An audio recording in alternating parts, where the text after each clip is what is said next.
am a bit sick today, so please don't mind my voice. I'm going to be doing this in gel, and because I have hard gel on my nails already, I'm going to be using a clear top coat that does have an inhibition layer or tacky layer when it is cured, and I'm not going to remove that tacky layer.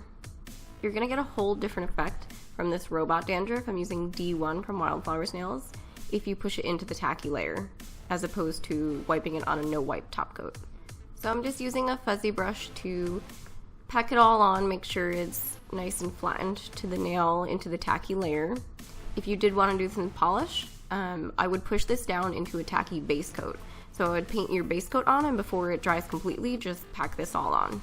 And I'm using my finger to make sure it's really nice and smooth. Then I'm just sealing this with a top coat. I'm using Wildflowers metallic top coat just because it doesn't have a tacky layer, so it's quicker for me.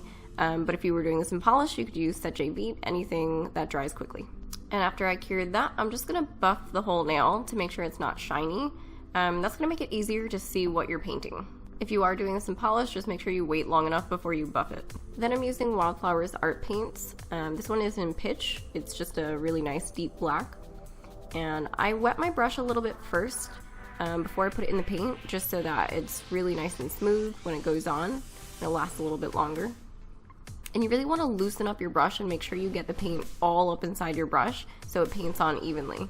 And I'm just painting on this mermaid design scale by scale. If you do have a stamping plate that has a mermaid design, please use it now, because it's not necessary to paint this by hand if you can do it in one, stamp. And once that's all set, I'm just gonna seal this with my Bio Seaweed Gel top coat. Thanks so much for watching. I'm soon gonna have glow in the dark tutorials and a couple other fun things, so don't forget to subscribe.